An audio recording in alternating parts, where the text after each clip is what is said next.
Hello students, welcome to your YouTube channel the learning letter. बेटा आज हम नया चैप्टर स्टार्ट करने वाले हैं बेटा एसएससी का class 10th the national in Europe. तो बेटा इसमें हम पढ़ेंगे कि एक कैसे एक यूरोप ने मोनार्की से एक डेमोक्रेसी का सफ़र कैसे अपने इस सफ़र को कैसे देखा और कैसे कैसे इस ग्रुप्स को कैसे कैसे एक यूरोप एक कॉन्टिनेंट कैसे गरीब से अमीर बना।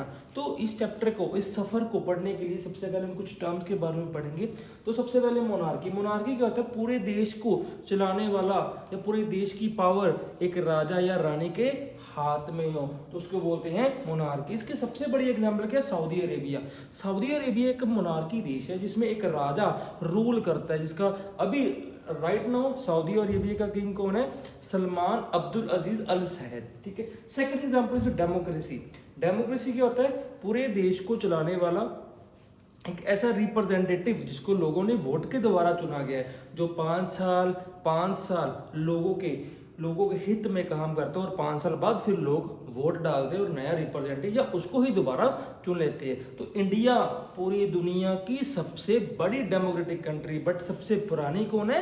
USA. Third one is democratic monarchy. Democratic monarchy means पूरे देश को चलाने वाला या वो राजा या रानी होगी या प्रेसिडेंट और पीएम होगी। इसके सबसे बड़ी एग्जांपल क्या? यूके। ठीक है। UK is a democratic monarchy.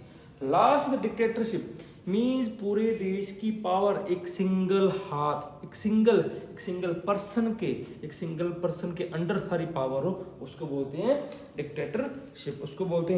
Dictatorship. इसके सबसे बड़ी एग्जांपल क्या है? चाइना है, नॉर्थ कोरिया। ठीक है। तो कैसे एक फ्रांस या यूरोप कैसे मोनार्की से डेमोक्रेसी बना, उसकी सबसे बड़ा रोल क्या रहा? The French revolution 1789। कैसे इस फ्रेंच रेवोल्यूशन में बूढ़े लोग चाहे मर्द फीमेल छोटे बच्चे कैसे उन्होंने इस फ्रेंच रेवोल्यूशन में बढ़ चढ़कर साथ दिया, बढ़ चढ़कर हिस्सा लिया। तो इस फ्रेंच रेवोल्यूशन की वजह से एक मोनार्की से डेमोक्रेसी का कैसे बना, जो अपने क्लास 9 के फर्स्ट चैप्टर से भी पढ़ा हुआ है। ठीक है। इसको बहुत डीप से पढ़ा हुआ है। तो कैसे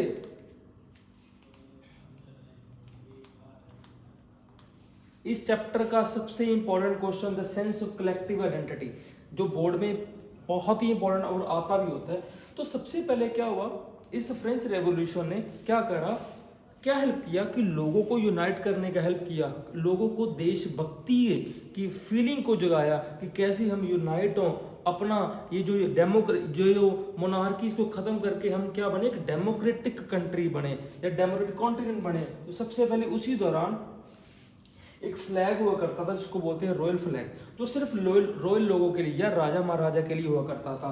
ये फ्लैग क्या दर्शाता था? It represent royal power. Means कि ये फ्लैग रॉयल पावर को, राजा महाराजा की पावर को दर्शाया करता था। Second is divine right. ये राजा महाराजा क्या मानते थे कि प्रीस्ट ने, भगवान ने हमें वरदान दिया है, हमें खुद भेजा है नीचे कि आप इस देश को चलाओ, इस कॉन्टिनेंट को आप रूल करो, आप राजा बनो, बाकी सारे क्या है? आपकी प्रजा बनेंगे।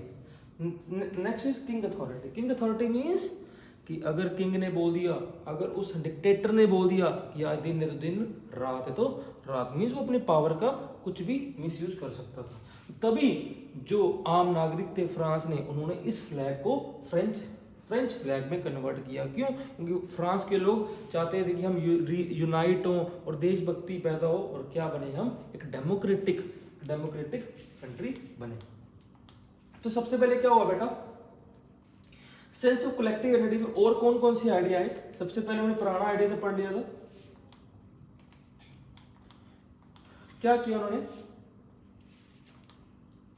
उन्होंने इस फ्रेंच फ्लैग को, इस रॉयल फ्लैग को फ्रेंच फ्लैग में कन्वर्ट कर दिया। इसमें 3 कलर यूज किए, एक blue, white and red. Blue colour it shows liberty, means जो भी फ्रांस के एक नागरिक थे उनको कहीं भी जाने के लिए रोका ना जाए, कहीं भी व्यापार करे, किसी से भी बात करे, कोई भी कम्युनिटी बनाए, उसको लिबर्टी होनी चाहिए। Second is white represent the equality. Equality means उस दौरान जो फ्रांस है वो 3 ग्रुप्स में बटा हुआ था, जिसका नाम है नोबेल्टी, क्लर्जी एंड पीजेंट। तो वो क्या चाहते थे कि कोई ग्रुप ना हो, सभी लोग समान हो, इक्वालिटी हो। Third one is red. Red represent the fraternity. Fraternity हर लोगों के अंदर भाईचारा हो, चाहे वो कोई भी ग्रुप में हो। पहली बार तो बोला था कि इक्वालिटी ग्रुप होना ही नहीं चाहिए, ग्रुप हो तो सभी में क्या हो, भाईचारा होना चाहिए। तो और कौन कौन से आइडिया लेके आए फ्रांस के लोगों को यूनाइट करने के लिए और देशभक्ति की भावना जगाने के लिए? तो सबसे पहले एक नई आइडिया लेके जिसके बोलते हैं ला पैट्री। ला पैट्री मीन्स द फादरलैंड। जैसे हम भारत के नागरिक हम बोलते हैं भारत माता की जय, मीन्स ये धरती हमारी क्या है, माता। तो वैसे ही ये जो फ्रांस के लोग हैं ये अपनी धरती को क्या मानते थे, पितृभूमि।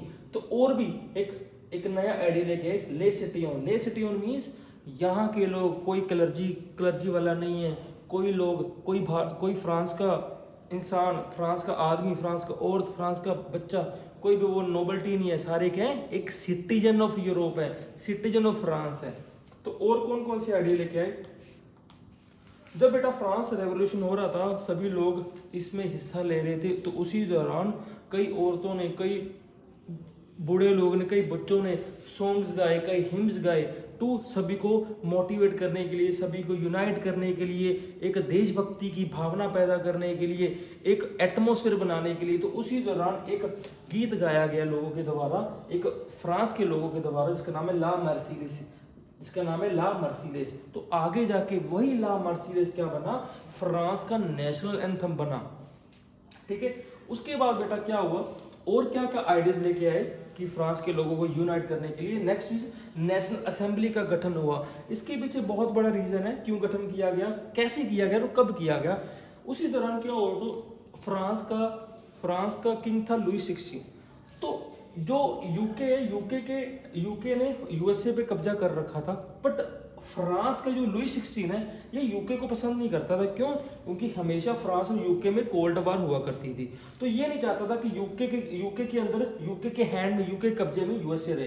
तो फ्रांस के राजा ने लुई 16 ने कर्जा लिया बहुत ज्यादा पैसा, और किसको देता रहा, यूएसए में। ठीक है, क्यों? क्योंकि वो चाहता था कि यूएसए यूके से अलग हो जाए।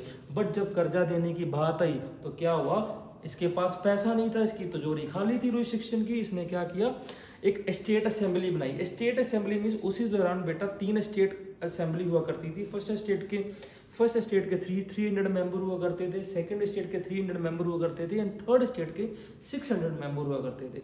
इसने क्या किया, इस असेंबली में कहा कि मैं थर्ड स्टेट से टैक्स लूंगा, क्योंकि वो क्या चाहता था, उस कर्ज को वापस करना चाहता था। तो क्या हुआ, थर्ड स्टेट के 600 लोग कहते हम टैक्स नहीं देंगे।